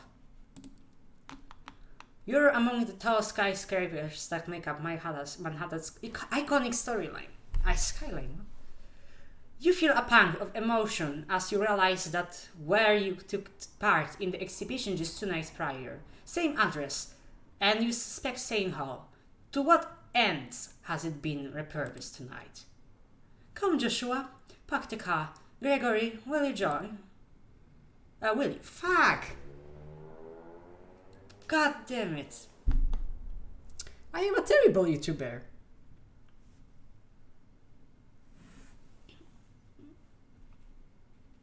Well, whatever. Okay, the driver just nods and Sophie gets out. You join her, and the two of you walk through the glass doors together, then take the elevators up. You first notice an empty stage and the instruments of a string quartet still in the back. Then take in the few dozen chairs in front of it.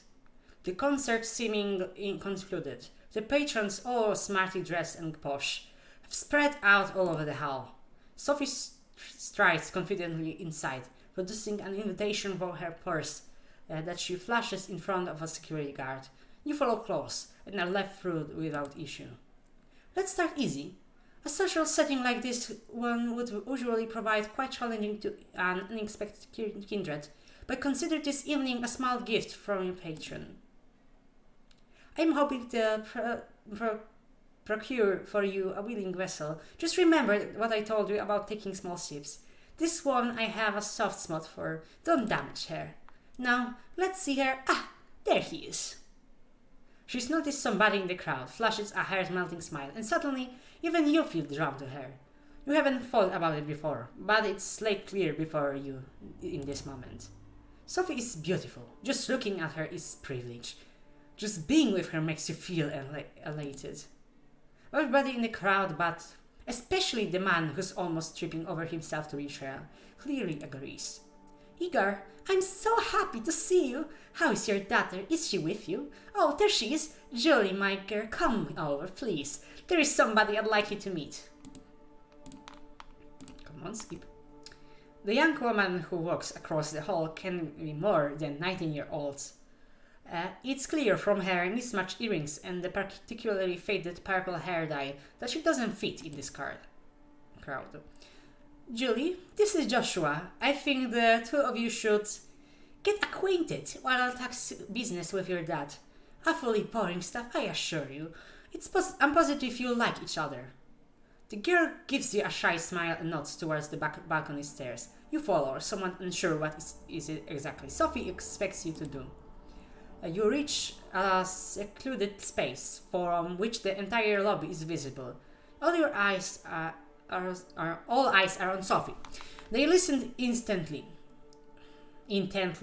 then laugh when she does. Julie saves you from the trouble of figuring out the next step.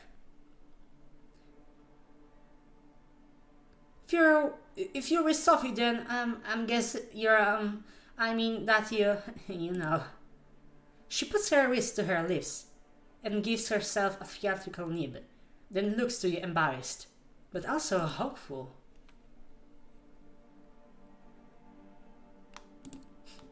What, are you into this sort of thing?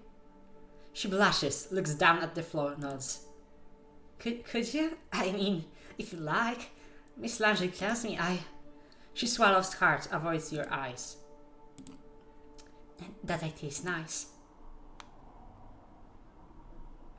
Why not?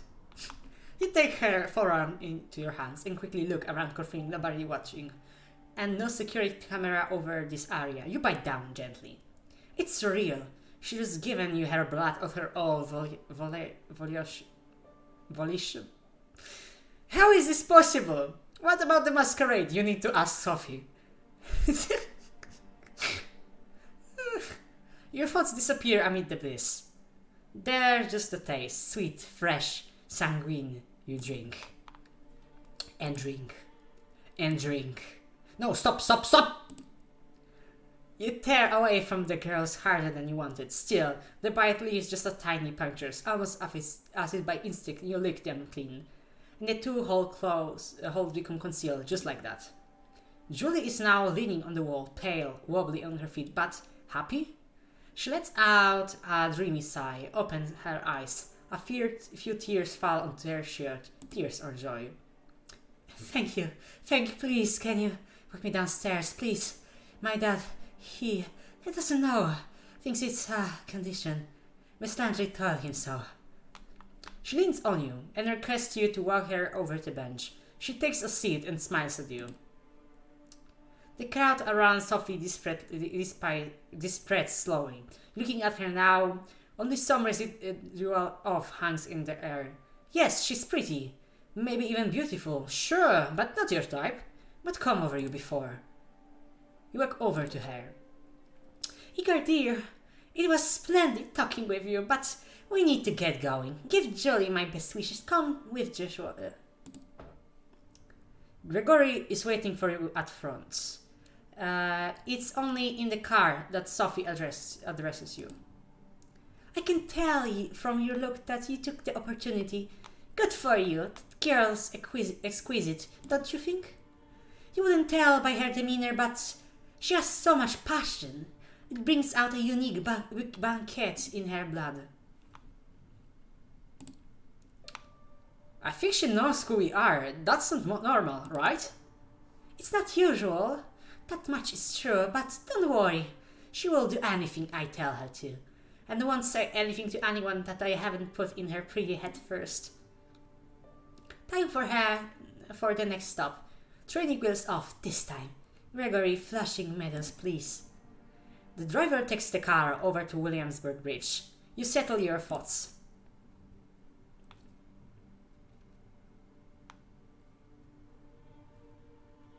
Okay. Flushing? What for? Other than the fact that the Unspire is beautiful at this time of night, it's a great hunting ground on which to try out some of the talents of the blood. We all have our talents. Some of them come from the legacy we inherit from our sire. Others can be learned with experience. I can sway people or make them fear me. I see more of this world in a greater detail than some kindred. I can will my body to move with unparalleled precision and grace and more. All these skills made me who I am. They also help me hunt.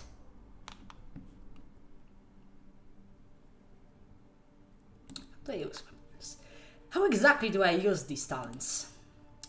You will the blood to do your bidding. Many times you'll find you do these things intuitively, almost passively, but making an entire room focus their attention on you, this is tempting to the beast. Always keep the masquerade in mind, however. It is all fine if you can disappear in plain sight on command animals with your mind, but save those other talents for the right place and time. It only takes you half an hour to reach the park at this time of night. Matthew and Sophie leave the car, with Gregory left behind again to find a parking spot and keep an eye to the car. Sophie seems deep in thought. She takes in the surroundings with a dreaming gaze. The sky is surprisingly clear tonight, the stars just barely visible, the lights polluting area of the city. I feel like having a snack myself. I'll be by the fountain. Go look for somebody to your liking. See what effects you can achieve with your blood. But only pick one victim, just one, then come back.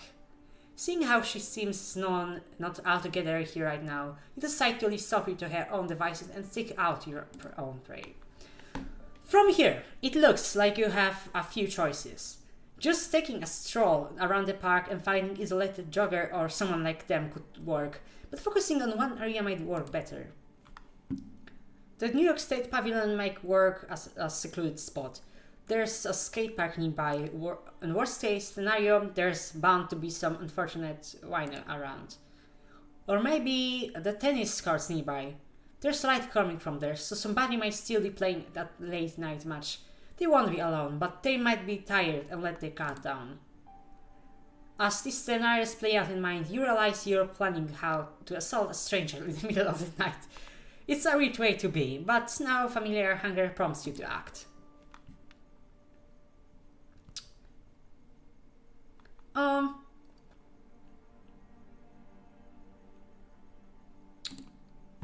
I don't know which one at least.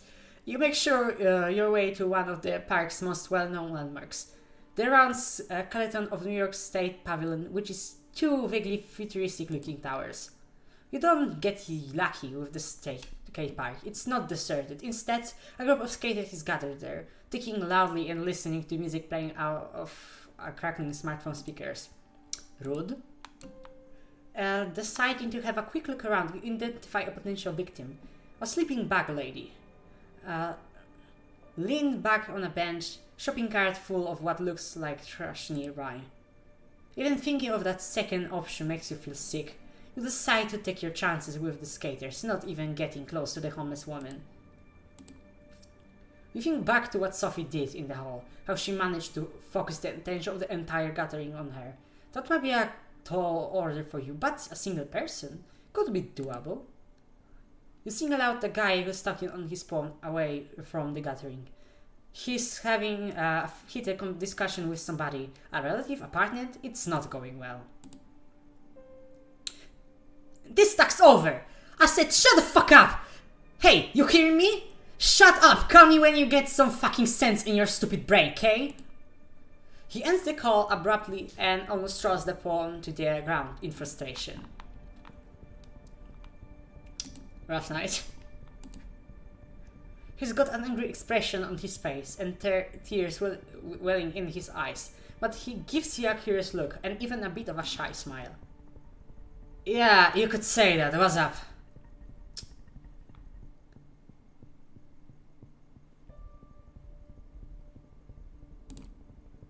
I get something that will put a smile on your face. He takes a few steps forward away from his buddies who remain totally oblivious to what's happening, but you see your influence fading. You take your chance and lunge. Your fangs sink into his exposed shoulder.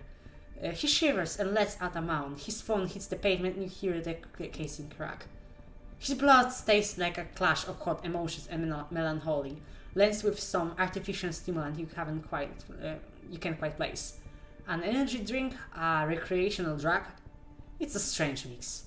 You hardly have the chance to savor it, as the proximity of the skaters' friends makes you feel vulnerable. You hastily finish drinking and drag the guy over the pavilion. When you turn around, you realize you are not alone. A hooded man is looking menacingly at you.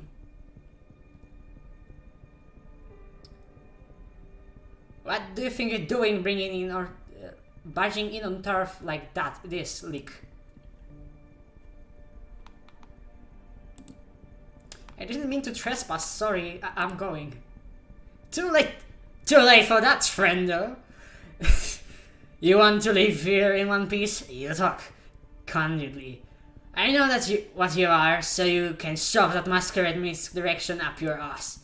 Now, better tell me who you're with, before my post shows up and we beat it out of you. You talk big, but I'm thinking you're just a chump. Wanna prove me wrong? He does this up, gives you an extremely nasty look, and there's his fangs. You don't wanna push your luck, dumb fuck. My crew is in earshot. One shout away, and you're DONE. Done. You get what I'm saying? So if you wanna dance, let's dance. Once I'm through, I'ma hand you over to Camarilla and you're gonna be sorry I didn't finish you off instead. Ooh. I can use celebrity. Nice. You take off fast, faster than you ever run. The hoodlum has trouble keeping up, but howls behind you like an animal and gives chase anyway. As you reach this was probably stupid. As you reach the wood spear again, you slow down, noticing two people here near the sculpture. A man and a woman tangled in a passionate embrace. No, not exactly. It's Sophie, feeding. But this whole scene is set up so that it looks like a couple getting intimate in public. She pulls it off like she's done it 100 times before. It occurs to you that she probably has. The man is unsure on his feet as she lets go of him and leads forwards a nearby bench. Noticing you, she whispers something in his ear and leaves him. Her driver appears from behind the tree. Well, Joshua, how did it go? You're about to answer, but when the same figure as before emerges from one of the alleyways. He looks at the three of you. A predatory smile creeps onto his lips. You thought you could run away from me, Lick? You think you'll be safe with your friends? Well, I have friends too. He makes a motion to shout, but two things happen almost at the same time. First, the feeling of warmth and beauty emanating from Sophie flares up again, entrancing both you and the hooded thug. His shout comes out as a weak, confused squeak. Second, Gregory produces a wooden stake from his holster under his jacket. Wow, that's cool. And slams it into the thug's chest. Just like that, in a few seconds, the posturing vampire is down on the ground, paralyzed. I see you've made a friend, Joshua. Curious choice of company. I would say, who is he?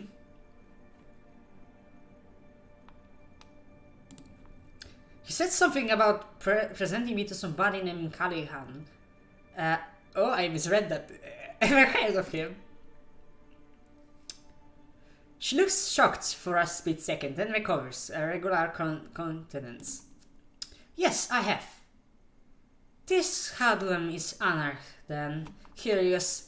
Corona Park has not been claimed by any kindred last I checked. Let's go to the car. We'll put him in the truck and present him to Caddy tomorrow. I'm sure he'll be delighted to make this unbound acquaintance. Gregory carries the stake vampire and dumps him in the car's trunk, like a mannequin. It's a strange sight, and you're quite happy you're not in the proof factor's shoes right now.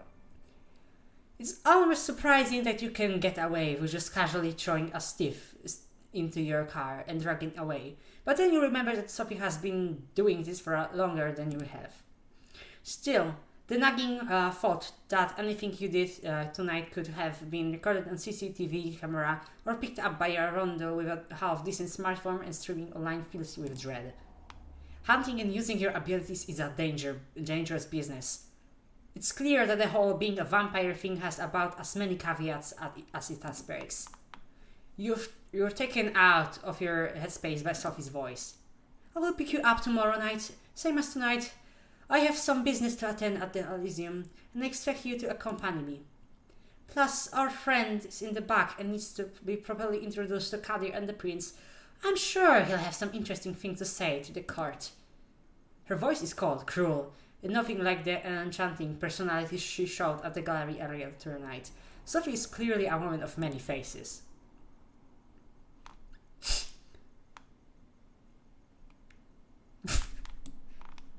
Frankly, I'd do the same thing if I was in his position. Run a stranger out of my part of the city and try to get out of them. Why are we punishing him? She scoffs. Oh, child, such naivety coming from a victim of harassment by a hoodlum who's little more than an unconscious savage. Aren't you precious? He will reap what he sowed. That's what you get from daring to raise a hand against the ivory tower.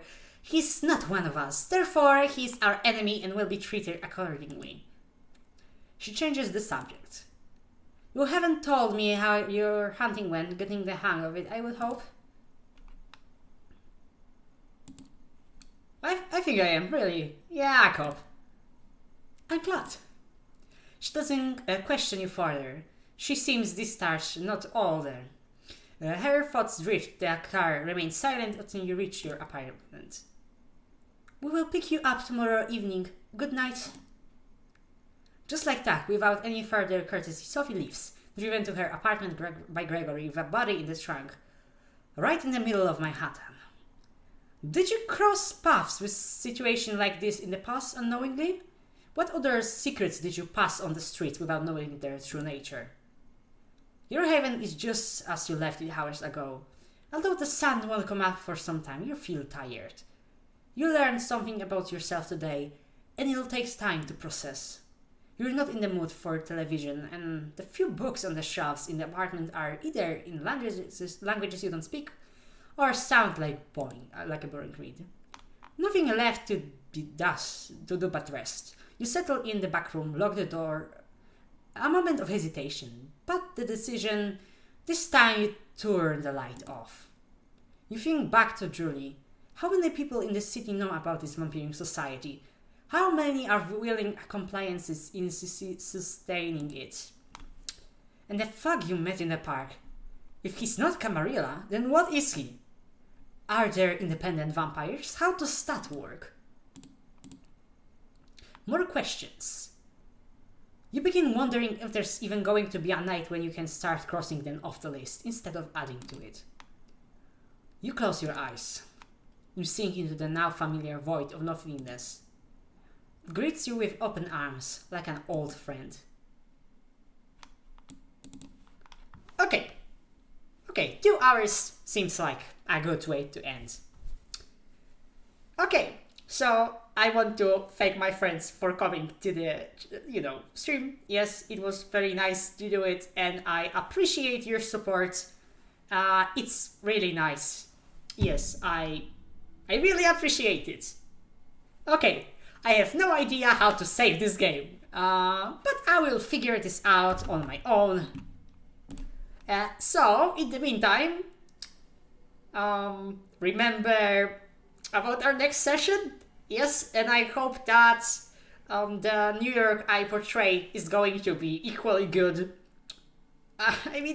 Or at least good enough to resemble this one, because this is the canon one. I don't know. I know that you don't have to follow a canon, but I feel like myself as a storyteller, I want to do things in the best way possible, and the most accurate way possible to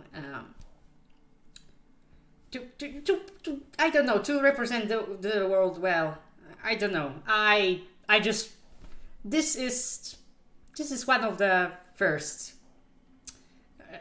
RPGs I played. Not like the very first. The very first RPG I played was actually Werewolf the Apocalypse. And my introduction to vampire was that they are bad, they are the evil guys, the worm is in them, they are stinking, and if we see them, we kill them. And I didn't know that vampire was a thing. So when I got into vampire and started playing it, there was like this huge shock. I just got hit in the face in this whole lore, and vampires not just being bad guys that you need to hit and destroy. And also because of other people I played with, I know that the relationship between vampires and werewolves doesn't have to be like that. I don't know. I just really appreciate all the different ways you could be presented with this whole world and everyone in it. Okay, but I think that's it for today. And once again, thank you very much. I really, really, really appreciate it. I hope you didn't mind my constant rambling and my constant mispronouncing of things. I tried my best, but that is not something you really practice.